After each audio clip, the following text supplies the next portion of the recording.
आजच्या निवडणुकीच्या संदर्भात कार्यकर्ता विचारविनिमय बैठकीच्या निमित्ताने आलेल्या सर्वांचंच आदरणीय आमदार संजय मामा शिंदे साहेब यांच्या या पार्टी कार्यालयामध्ये सर्वच कार्यकर्ते आज विधानसभा निवडणुकीच्या नंतर प्रथमच आपण जमतो. खरं तर बाकीच्या जिल्ह्यामध्ये आपण जर पाहिलं परिस्थिती, जिल्ह्यातली परिस्थिती अशी की जिल्ह्यामध्ये जे पराभूत झाले त्यांनी तात्काळ लगेच विचारविनिमय बैठका घेतल्या. आपला कार्यकर्ता पण आपल्याला वारंवार सूचना देत होता की मामांना सांगा ही विचारविनिमय बैठक घेतली पाहिजे. राजकारणामध्ये पडझड ही चालूच असते आणि मला असं म्हणायचं आहे की आपले नेते असे खंबीर नेते आहेत की त्यांनी त्यांच्या राजकीय कारकिर्दीमध्ये अनेक पराभव पचवत करत आले आणि त्यामुळे कालच्या विधानसभेचा पराभव त्यांनी पचवलेला आहे. पण तो पराभव त्यांनी जो पचवलेला आहे त्याच्या पाठीमागे त्याची पार्श्वभूमी किंवा आपल्याकडून काय चुका झाल्या ह्याच्या संदर्भात सुद्धा प्रत्येक कार्यकर्त्यांनी आपल्या मनाला विचारलं पाहिजे. निवडणुकीच्या काळामध्ये आपण सर्वजण तनमनधनाने आपण त्या ठिकाणी केलं, मामांनी कुठल्याच गोष्टीत कसूर ठेवलेली नव्हती. अशा परिस्थितीमध्ये या ठिकाणी आपल्याला पराभव पत्करावा लागला. खरं तर या ठिकाणी प्रत्येक कार्यकर्त्यांनी जर आपापल्या मनाला जर विचारले तर आपल्या आपल्या बूथवर आपल्या आपल्या गावामध्ये आपण का कमी पडलो, तर मला त्याच्यामध्ये जाणवलेली सगळ्यात महत्त्वाची गोष्ट अशी की आपण आपल्यात पाय ओढत बसतो. कोंढरा चिंचवली गावामध्ये सरांनी सांगितलं की एवढा मोठा पूल वगैरे दिला सगळं, पण तिथल्या त्यांच्या कार्यकर्त्यांना काय जणाला ज्यावेळेस आम्ही विचारलं की बाबा तुम्ही विरोधी बाजूच्याकडे तुम्ही असं काय निर्णय घेताय, तर त्यांनी सांगितलं की आम्हाला सरांची जिरवायची. पण त्यांनी नेतृत्व बघितलं नाही आणि मग आपल्या अंतर्गतले जे लाताळे आहेत, अंतर्गत जे कुरघोड्या आहेत त्या कुरघोड्या आपण सगळ्यात महत्त्वाचं थांबवलं पाहिजे. कारण एखादं नेतृत्व चांगलं काम करत असेल तर त्या नेतृत्वाच्या पाठीशी आपण राहताना आपल्या गावामध्ये आपलं संख्याबळ कसं वाढवता आलं पाहिजे, आपण आपल्यातले हेवे दावे कसे मिटवले पाहिजे ते प्रत्येक कार्यकर्त्याचं त्या गावातल्या कसं होईल. आणि म्हणून हे काय कुणी दुसरा कुठला पुढारी येऊन किंवा काय हे मिटत नसते, आपल्या गावातल्या गावात त्या गोष्टी सगळ्या मिटल्या पाहिजे. आणि सर मला तुम्हाला आवर्जून सांगायचं की आदिनाथ कारखान्याची निवडणूक ही मामासाहेब लढवणारच आहेत, आपण मामासाहेबांना आग्रह धरणारच आहेत आणि ह्या निवडणुकीच्या निमित्ताने आपण चांगले चांगले कार्यकर्ते द्यावेत अशी मामांना आपण विनंती करणार आहोत. कारण तरुणांच्या हाती ते गेलं पाहिजे, चांगल्या विचाराच्या लोकांच्या हाती ती सत्ता गेली पाहिजे. कारण आदिनाथची परिस्थिती आपण म्हणतो तशी इतकी सोपी नाही. आदिनाथवर भलं मोठं कर्ज आहे आणि आपण तेच करत आलोय आतापर्यंत. बचाव पॅनल काढायचा कुणीतरी, त्याच्यामध्ये परत आपण काहीतरी भाषणं करायची, परंतु आदिनाथची खरी वस्तुस्थिती काय आहे, मामांना कारखानदारीच्या संदर्भातला चांगला अभ्यास आहे आणि म्हणून मामांसारखं नेतृत्व त्या ठिकाणी योग्य कसं आहे हे आपण प्रत्येक सभासदापर्यंत जाऊन सांगितलं पाहिजे. आज 28,000 सभासद आहेत प्रत्येक पार्टीचे, प्रत्येक आपल्या तालुक्यातल्या ज्या पार्ट्या आहेत त्यांच्याकडे प्रत्येकाकडे आपल्या चाहता वर्ग असतो, परंतु त्याच्यातनं आपल्या बाजूला जास्तीत जास्त लोक कशी आणायची हे कसं प्रत्येक कार्यकर्त्याचं. ही निवडणूक नुसती लढवायची नाही तर ही करमाळा तालुक्याच्या सहकाराच्या दृष्टिकोनातून किती हानी झाली आजपर्यंत हे जर प्रत्येकाने बघितलं, कामगारांची परिस्थिती जर बघितली तर कामगारांची परिस्थिती अतिशय दयनीय आहे. त्यांना कुणी पुढाऱ्यांनी त्या कारखान्यावर कामाला लावलं असेल, काय झालं असेल, पण त्या कामगारात जे अधिकारी म्हणून घेणारे त्या कारखान्यावरचे कामगार आहेत, जे स्वतःला अधिकारी म्हणून घेतात, त्यांच्या जर बाया बापड्या जर दुसऱ्याच्या शेतात कामाला जात असतात तर ह्याच्यापेक्षा लाजीरवाणी बाबतीत. आणि ही खरी वस्तुस्थिती तिथल्या कामगारांच्या लोकांना अक्षरशः त्या शैक्षणिक बाबतीत सुद्धा त्या पोरांना दुसऱ्याची हप्ता तिथं चपावं लागतात, अशी खरी परिस्थिती. आपल्याकडे तुम्ही काय म्हणतात 2 मिनिटात ज्याला कुणाला गाडीचा अभ्यास नाही ती माणसं म्हणतात सोन्याचं दूर काढतो आणि असल्याच गोष्टीला आपली माणसं बोलतात आणि त्याच्यामुळे आतापर्यंत सगळं वाटोळं होत आलं. ही खरी परिस्थिती. करमाळा तालुक्यामध्ये पहिल्यांदा सहकारी साखर कारखाना उभा राहिला, आदिनाथ कारखाना. मान्य कुणी त्याच्यासाठी जुन्या लोकांनी तन मन धनाने त्या ठिकाणी कुणी चप्पल घातली नसेल, कुणी काय केलं असेल, परंतु त्याच्याच गोष्टी किती दिवस उघडत बसणार आहे आपण.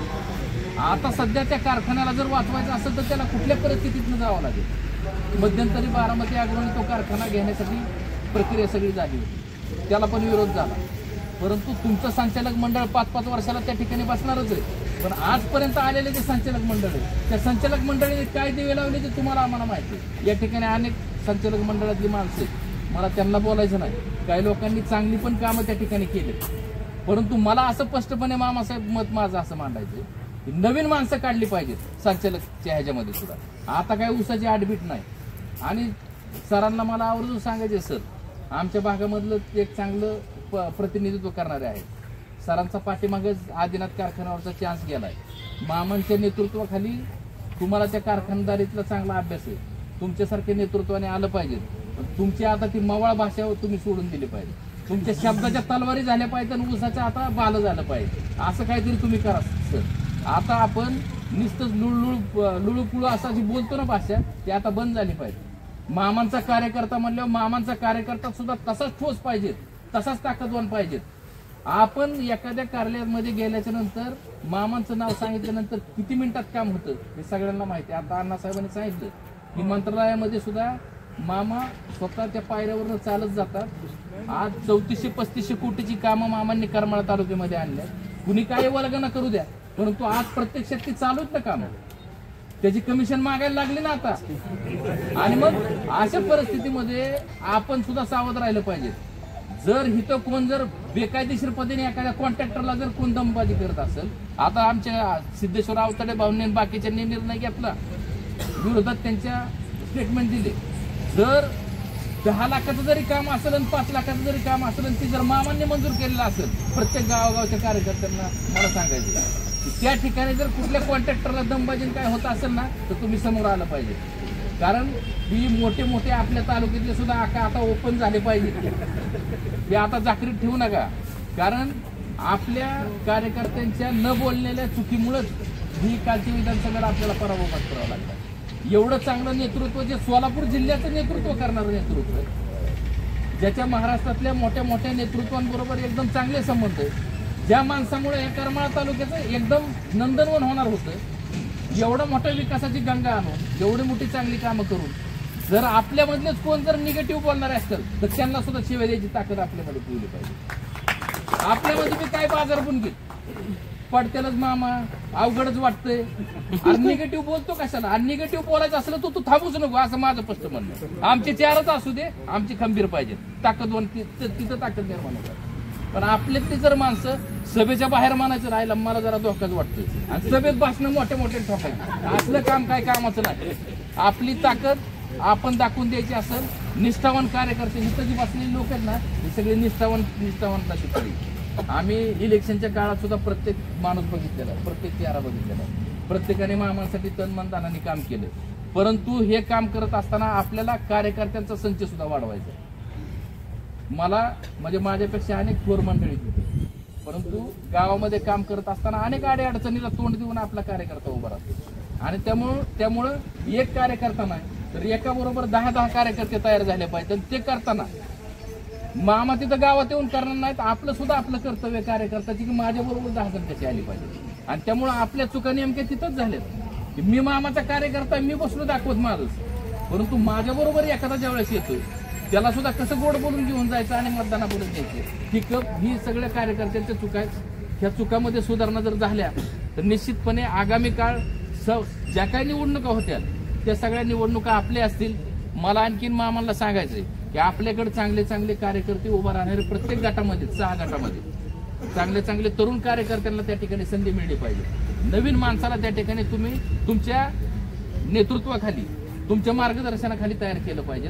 आणि ह्या आदिनाथ कारखान्याचं परत एकदा ऊर्जित अवस्था आपण आणली पाहिजे असं मला प्रामाणिकपणे वाटतं। या ठिकाणी मला माझ्या नेत्यावरती विश्वास आहे की आजपर्यंत अनेक नेते मंडळींकडून आम्ही आलो, प्रत्येक गटाबरोबर काम केलंय। अण्णासाहेबांनी आता सांगितलं प्रामाणिकपणेच काम केलंय, त्या गटात असताना त्या माणसाचं प्रामाणिकपणेच काम केलंय। आता पण आम्ही मामासाहेबांच्या गटात काम करतोय, परंतु आम्हाला आतापर्यंत ह्या करमाळा तालुक्याला पुढे घेऊन जाणारा असा कुठलाच नेतृत्व, कुठलाच नेता आतापर्यंत आम्हाला दिसला नाही जो आम्हाला मामांच्या रूपात दिसलाय।